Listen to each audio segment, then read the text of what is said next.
Nih series akhirnya keluar juga. Gue udah nungguin dari lama banget. Pembukaannya ada Akam sih yang muncul dari laut, gantengnya.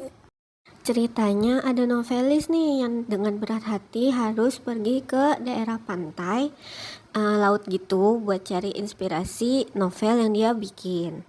Udah nyampe, tinggal tunggu tuh dijemput sama guide-nya dia yang tugasnya nemenin dia di sono. Harapannya mah pakai mobil, secara dia udah datang tuh pakai pakaian bagus plus 2 koper gede.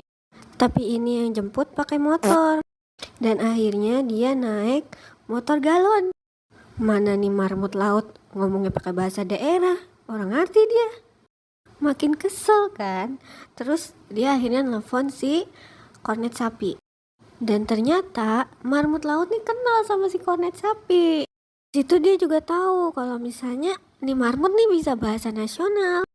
Sedangkan di kota ini sekretarisnya si rak sepatu ini tuh lagi sibuk-sibuknya kan. Dia ditelepon si Pipi. Ini dia tuh artis sekaligus penyewa apartemennya si rak sepatu. Kayaknya mah si Pipi ini ngincer nih sama sekretarisnya si rak sepatu. Tapi tunggu, ada yang nyempil. Ada cowok ganteng nyempil di sini. Balik lagi ke cerita. Jadi malam-malam si rak sepatu ini pergi ke kafe pinggir pantai. Di situ dia tahu si marmut laut nih primadona di tempat itu. Bukan cuma itu, ternyata si marmut nih nggak cuma suka sama Aperi sama Puan. Dia nih suka juga nih sama batangan. Paginya si marmut laut nih masuk ke kamarnya si rak sepatu. Pakai kunci kamar yang gak dia kasih dan gak ditanyain juga sama rak sepatu. Sebelum si rak sepatu datang nih, marmut laut nih udah kontak-kontakan sama si kornet sapi, orang yang nyuruh rak sepatu ke pantai itu.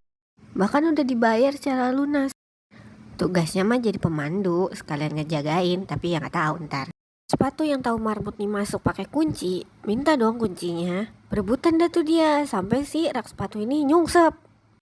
Tapi si marmut nih bukannya nolongin, dia malah terkesima sama badannya si rak sepatu.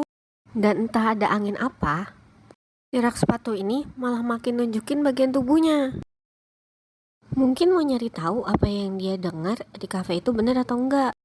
Ya emang bener sih, si marmut nih ngeliatin badan dia terus. Sampai kayak, lu kenapa bisa punya badan semulus ini? Tapi ya bukan berarti tergoda juga. Dan si rak sepatu malah kesel kayak, kok lo gak kegoda sih sama gue? Bentar, kita nikmati dulu visualnya si marmut laut. Ganteng banget ya lo.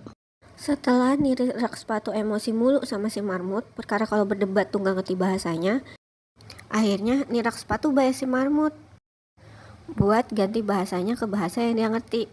Ya tentu marmut setuju dong, duitnya juga udah masuk ke dia. Tapi ya gue curiga, ini kayaknya si marmut niatnya bukan jadi pemandu doang dah. Mana ada pemandu tempat wisata sedekat ini sama pengunjung. Lanjut. Marmut ngajak si rak sepatu nih ke laut. Lihat aja pesona kapten kapal. Di atas kapal mereka masih aja debat-debat tipis. Lebih tepatnya si rak sepatu sih yang sewot mulu.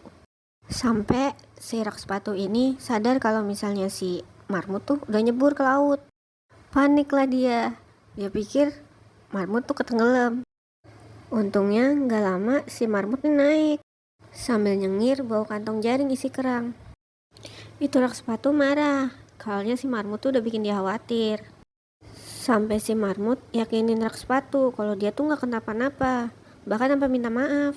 Lagi aneh banget lu rak sepatu, lah marmut mah habitatnya di situ, gak bakalan tau-tau tenggelam. Lu tinggal tengah laut juga ntar tau-tau dia ada di pulau.